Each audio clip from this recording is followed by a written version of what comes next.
जय सिया राम। स्वागत है आपका आपके अपने चैनल पर। आज मैं बताऊंगी कि चैत्र पूर्णिमा का व्रत कब है, इस व्रत का शुभ मुहूर्त, पूजा विधि, महत्व, पूर्णिमा के दिन किन कार्यों को करना शुभ है, वह पूर्णिमा व्रत की कथा भी सुनाऊंगी। तो चलिए वीडियो को शुरू करते हैं। हिंदू कैलेंडर के अनुसार चैत्र पूर्णिमा हिंदू नववर्ष के प्रारंभ के पश्चात पहली पूर्णिमा होती है। इस पूर्णिमा पर व्रत रखना व भगवान विष्णु की आराधना करना अत्यंत शुभ फल देने वाला माना जाता है। इस दिन लोग पवन सुत हनुमान जी के जन्म दिवस के उपलक्ष्य में हनुमान जयंती भी मनाते हैं। तो चलिए पहले मैं आपको बताती हूँ कि चैत्र पूर्णिमा का व्रत किस दिन रखा जाएगा। चैत्र पूर्णिमा की तारीख को लेकर असमंजस बना है। बता दें कि पूर्णिमा तिथि का प्रारंभ 5 अप्रैल को सुबह 9:20 से होगा और यह अगले दिन यानी 6 अप्रैल 2023 को सुबह 10:05 तक रहेगी। इसलिए जो लोग पूर्णिमा का व्रत रखते हैं वह 5 अप्रैल को ही पूर्णिमा का व्रत रख सकते हैं, क्योंकि 5 अप्रैल को पूरे दिन रात्रि और अगले दिन तक पूर्णिमा रहेगी। इसीलिए पूर्णिमा का व्रत 5 अप्रैल बुधवार को रखना ही उचित रहेगा। वहीं 6 अप्रैल को उदय तिथि में पूर्णिमा होने के कारण स्नान दान व हनुमान जयंती के पर्व को मनाया जाएगा। इसलिए आप 5 तारीख को पूर्णिमा का व्रत रखें व सत्यनारायण, लक्ष्मी माता, चंद्रदेव की पूजा अर्चना करें और कथा सुने। व 6 अप्रैल को हनुमान जयंती बनाएं, हनुमान जी की महिमा की कथा सुने और दान पुण्य करें। अब मैं आपको बताती हूँ कि सत्यनारायण की पूजा का शुभ समय क्या है, जो है सुबह 10:50 से दोपहर 12:24 तक रहेगा। और 5 अप्रैल को चंद्रोदय का समय है शाम 6:01। तो उस समय आप चंद्रदेव की पूजा अर्चना कर सकते हैं। चंद्र पूर्णिमा का यह व्रत समस्त कष्टों का नाश करने वाला और मनोवांछित फलों को प्रदाता माना गया है। आप भी इस अद्भुत व्रत का पालन करें और हरि की विशेष कृपा के अधिकारी बने।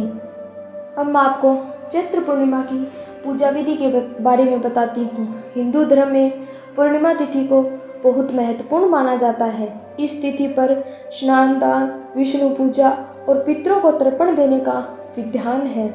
मान्यता है इस पूर्णिमा तिथि पर गंगा स्नान करने और विधिवत पूजा अर्चना करने से जातक को कई गुना फल प्राप्त होता है। इस दिन ब्रह्म मुहूर्त में उठकर स्नानादि कार्यों से निवृत्त हो जाएं।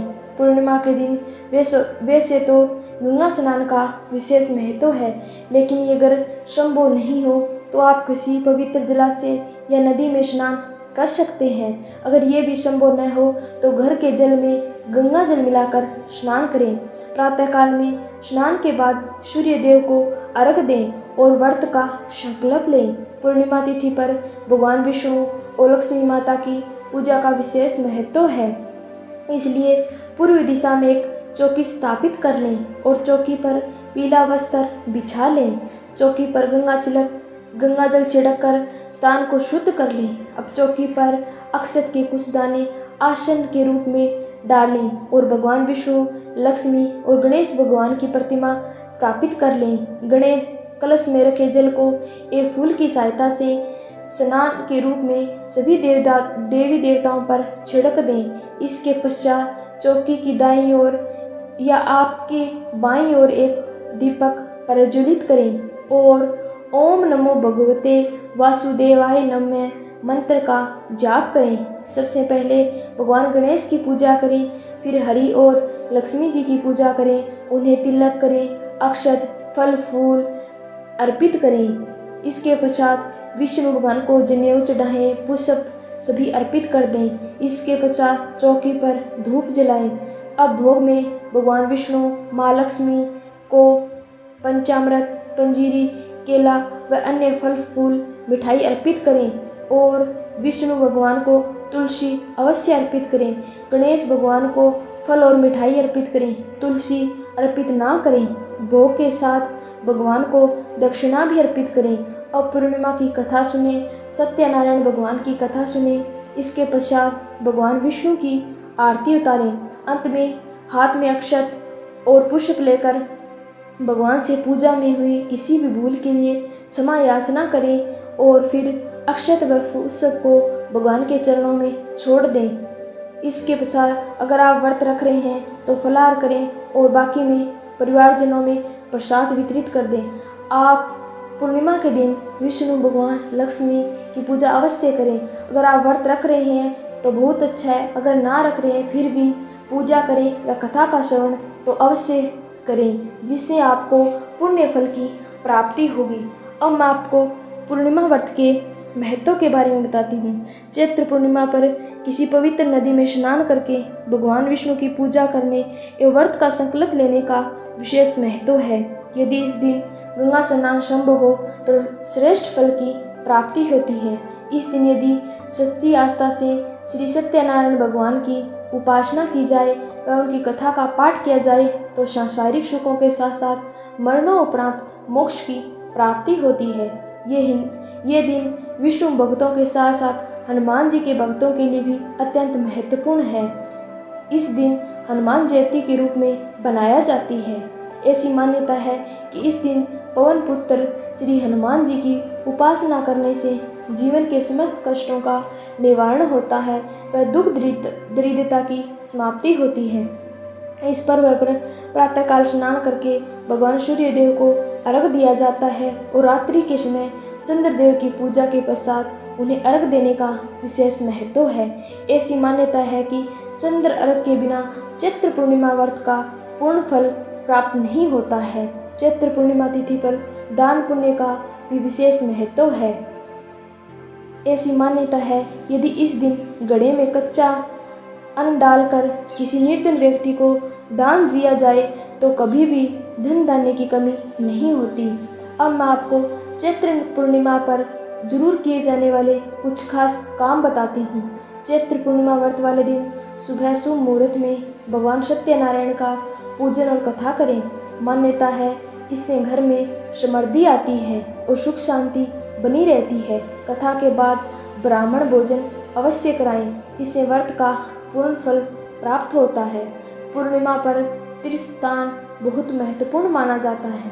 चैत्र माह की पूर्णिमा पर सूर्योदय से पूर्व किसी पवित्र नदी या घर में उस नदी के जल को पानी में डालकर स्नान करें, इससे आरोग्य की प्राप्ति होती है वह समस्त पाप धुल जाते हैं। स्नान पूजन के बाद जरूरतमंदों को जल से भरा कलश, मिट्टी की सुराई, चावल, छाता दान करें। ऐसा करने से दरिद्रता दूर होती है।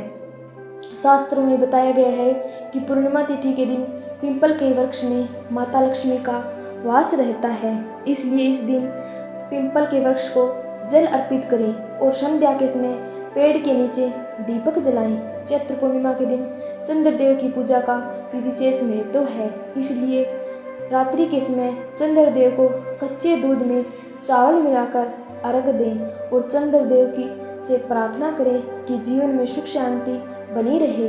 वैवाहिक जीवन में आ रही समस्या को दूर करने के लिए चैत्र पूर्णिमा के दिन पति पत्नी एक साथ मिलकर चंद्रदेव को अर्घ प्रदान करें। मान्यता है कि ऐसा करने से जीवन में आ रही सभी समस्याएं दूर हो जाती है। चैत्र पूर्णिमा के दिन हनुमान जी की पूजा का भी विशेष महत्व है, इसलिए इस दिन सुबह और शाम हनुमान चालीसा का पाठ अवश्य करें और हनुमान जी की 108 मंत्रों का जाप करें। वो मंत्र है ओम नमो भगवते हनुमते नमः। अब मैं आपको चैत्र पूर्णिमा की पौराणिक कथा सुनाती हूँ। पौराणिक कथा में वर्णन मिलता है कि किसी नगर में धनवेश्वर नाम का एक ब्राह्मण रहता था। उसकी पत्नी रूपवती, पतिव्रता और सर्वगुण संपन्न थी। सब दुख था, बस दुख था तो सिर्फ इस बात का कि उनकी कोई संतान नहीं थी। यही कारण था कि वे दोनों बहुत चिंतित रहते थे। एक बार उस नगर में एक महात्मा आए। वो नगर के सभी लोगों से दान ले लेते थे, लेकिन धनवेश्वर की पत्नी जब भी उन्हें दान देने जाती तो वो उसे लेने से मना कर देते थे।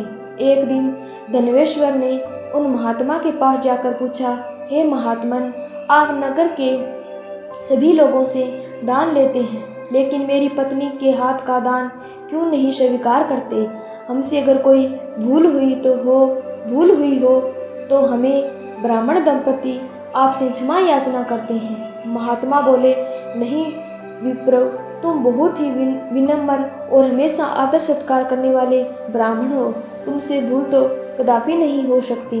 महात्मा की बात सुनकर धनवेश्वर हाथ जोड़कर बोला, हे मुनिवर, फिर आखिर क्या कारण है? कृपा हमें उससे अवगत कराएं। इस पर महात्मा बोले, हे मुनिवर, हे धनवेश्वर, तुम्हारा कोई संतान नहीं है और जो दंपति निसंतान हो उसके हाथ से भिक्षा लेना अधम या पापी के हाथ से भिक्षा ग्रहण करने के समान है। तुम्हारा द्वारा किया गया दान लेने के कारण मेरा पतन हो जाएगा। बस यही कारण है कि मैं तुम दंपति से दान स्वीकार नहीं करता।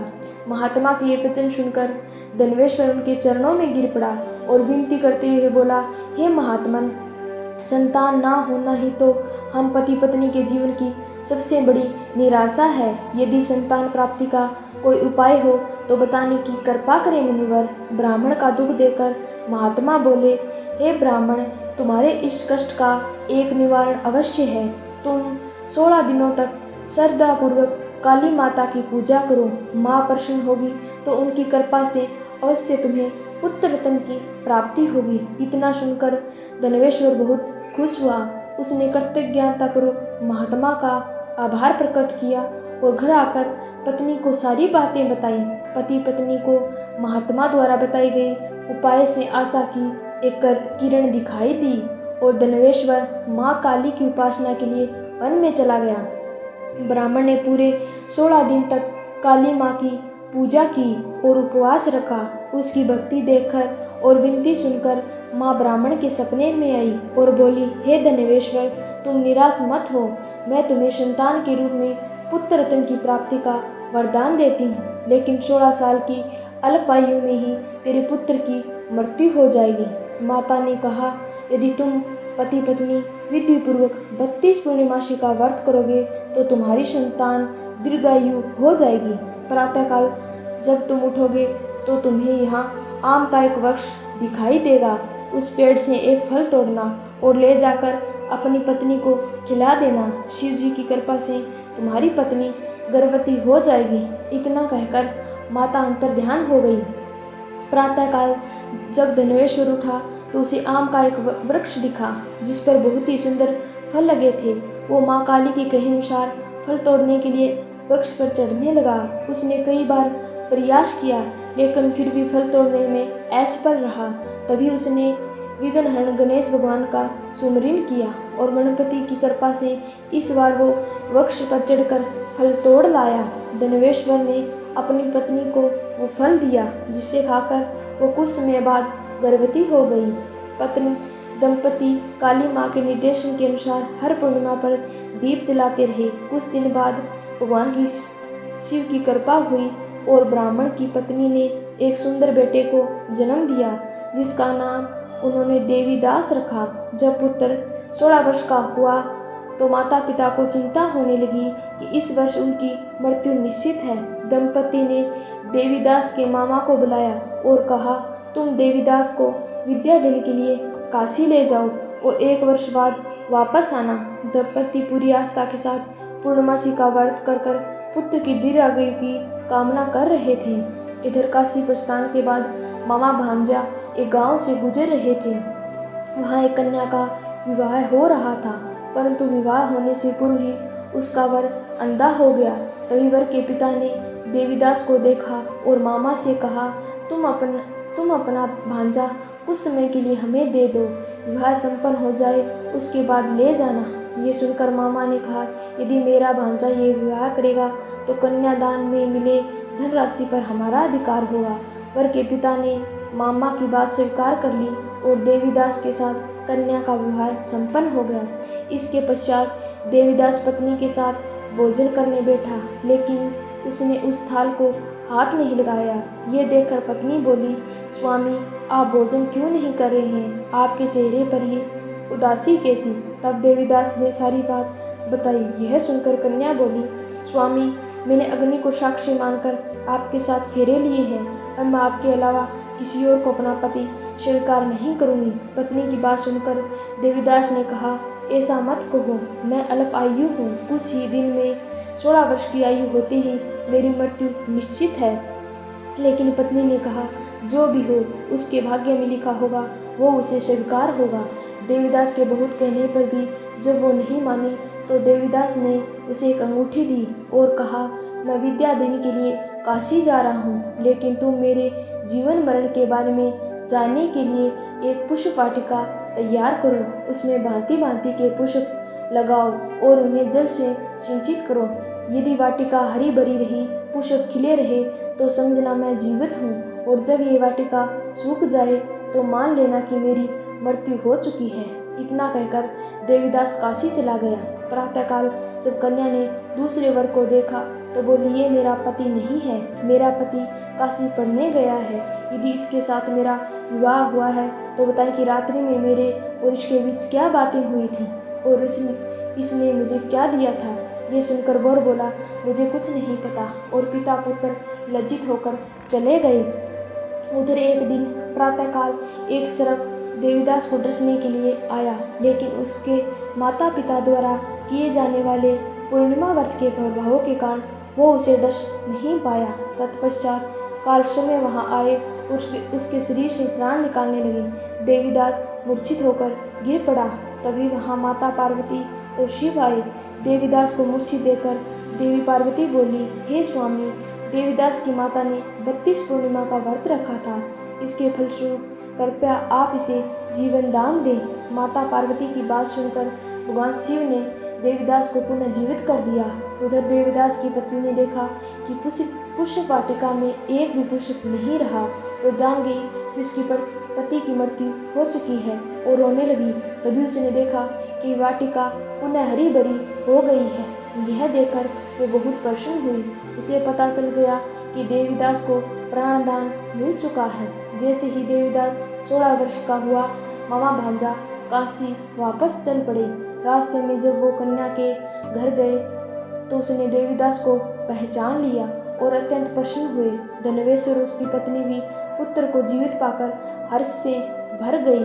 तभी से यही मान्यता है कि पूर्णिमा तिथि पर व्रत रखने एवं इस कथा का पाठ करने या सुनने से सदैव भगवान विष्णु की कृपा बनी रहती है, समस्त मनोकामनाएं पूर्ण होती है। साथ ही संतानहीन दंपति को ये व्रत रखने से उत्तम संतान की प्राप्ति होती है।